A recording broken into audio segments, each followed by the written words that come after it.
Harris was halfway to the barn, and I hurried to catch up, not wishing to be left too close to the hole under the granary floor. "We gotta separate," he said, "and we're late." "Why separate? Is there something else going to come after us?" I looked back to the sides, half ready to duck. "No, not us, dummy. The milk. I thought I'd give you a chance to learn about the farm, and the best way to start is separating." Harris paused to cough and spit and look away, a sure sign, I would find, that he was lying through his teeth. "The folks said you have to run the separator." He walked in the double-open door of the barn as he spoke, and I followed him. I had never been in a barn during milking, and was surprised to see that it was full of cows. Down the center was a clean, concrete-floored aisle 12 or so feet wide, with gutters on either side. On either side of this there were cows standing with their back ends to the aisle, and it seemed like most of them were going in the gutter, which was already full of runny manure and urine.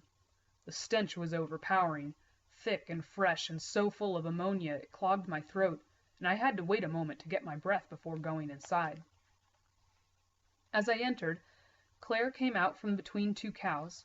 She was carrying a three-legged stool and a bucket brimful of milk with thick foam on top, wearing a tattered old denim coat that hung in shreds. She smiled at me. "So you're up and about. Feeling better?" I nodded. "Just a bump on my head." I looked at the cows. "Is Vivian here?" "Third from the end on that side," she waved. "Don't get near her hind end." She walked past me and into a small room near the door, and Harris followed. I turned but stopped. Louie was milking, sitting back in by a cow, reaching up under her, and a huge cat, much larger than any cat I had ever seen, was sitting up on its hind legs in the aisle in back of Louie. As I watched, Louie directed a stream of milk at the cat's mouth, and the cat swallowed it as fast as it came, waving its paws in the air. Claire had dumped the milk in the little room and had come back out, and Harris looked around the corner of the door. "Come on, don't you want to see this?" Inside the room was a machine with two spigots. One fed into a large milk can, and the other into a tall, thin bucket. On top of this device was a big stainless steel bowl full of milk, and at the side was a wooden-handled crank. "It's a separator. You put milk in the top and turn the crank, you get cream out of one spout and milk out the other." "Really?" "Yeah." Cough, spit. "It's fun. Want to do it?" "Sure." I took the crank and started to turn, or tried to. It seemed to be stuck, resisted my effort. "It won't turn." "Sure it will. It just starts slow. Keep at it until it whines. Then it'll be easy." He grabbed the handle with me and helped, and we kept at it, and he was right. After 10 or 15 turns it started to whine, and from then on it was easy, just a matter of keeping it going. And going. And going. Harris waited until the handle was turning easily, and then left, disappeared completely, and inside 10 minutes I smelled the rat. They milked 17 cows by hand, the 4 of them, Claire, Glennis, Newton, Louie, and every drop of milk from all those cows went through the separator, which I kept cranking. Each time one of them finished, they came into the little room to dump their milk in the separator, and so the level never seemed to go down in the big supply bowl on the top, and inside 20 minutes my arm felt like it was going to fall off.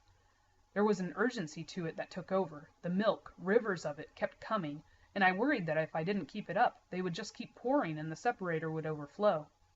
The milk can on the floor began to fill, and just as I worried that it would flow over, Newt came in to dump a bucket of milk in the separator and replace the full milk can with an empty one.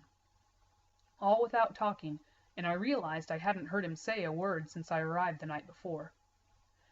Milking lasted perhaps 2 hours, but it seemed a lifetime. An endless deluge of foamy-topped milk, a tidal wave of milk. Finally, when it seemed I could no longer move either of my arms, and was seriously thinking of trying to use my foot, Harris came back in and grabbed the handle. My turn. His timing was perfect. Claire came in with a half bucket of milk, poured it in the bowl on top of the separator, and smiled at me. "That's it. Last one. Ready for a snack?" I glared at Harris, realizing what he'd done to me. My arms hung uselessly at my sides, seemed so long I thought my knuckles would drag on the ground. "Snack?" She laughed. "Sure, you didn't think all we ate was breakfast around here, did you? Lord, we'd waste away to nothing." Harris did the last of the separating, and the milk and cream cans were put in a water tank at the back of the small room to stay cool, and we all walked back to the house. Harris and I were walking in back of the grown-ups and Glennis, and I looked around for Ernie on the way back, and Harris saw me and shook his head. "He don't come when there's big folks around. He's yellow clear through, just a damn coward." Smack! Glennis could hear a pin drop, and she turned and whacked Harris across the head without missing her stride or her place in conversation with Claire. In the house, Glennis watched all the separator parts, discs and cones and weighted wheels, and hung them on wires on the porch to dry in the sun, while Claire prepared the snack. It was a huge pan of sliced potatoes that had been boiled the night before for dinner, and now fried in the fresh grease with pepper, a plate heaping with bacon, and 2 dozen, I counted them going into the skillet, scrambled eggs. The style was the same as breakfast. Newt sat silently, I began to wonder if he could talk, drinking coffee from a mug, while Louie and Harris fought over food as it was brought to the table. Louie's eating was different, though still spectacular. He didn't use a fork, but raised the plate and scooped sections of food into his mouth with his knife, again widening his throat in some way to swallow everything almost whole. When the snack was over, and Louie had used a piece of bread to wipe the grease from the serving plate, his own plate, our plates, and the frying pan, then pushed the bread into his mouth, as he did the pancakes, letting the grease squeeze off and into his beard and down his chin. When it was all over, I leaned back and tried not to throw up. It was delicious, and I had more than overeaten. I was stuffed and thought seriously of going back to bed, though it was only about the time I would normally get up. I was sure I couldn't move. "Come on," Harris said. "Let's go play." And he ran out the door. I hesitated, wondering if I could get up, and Claire misread my inaction. "Don't worry, dear. You go play. I'll call you for forenoon lunch." I nodded and staggered to the door and heard Claire say to Newt, "I like a boy with a good appetite. Don't you?"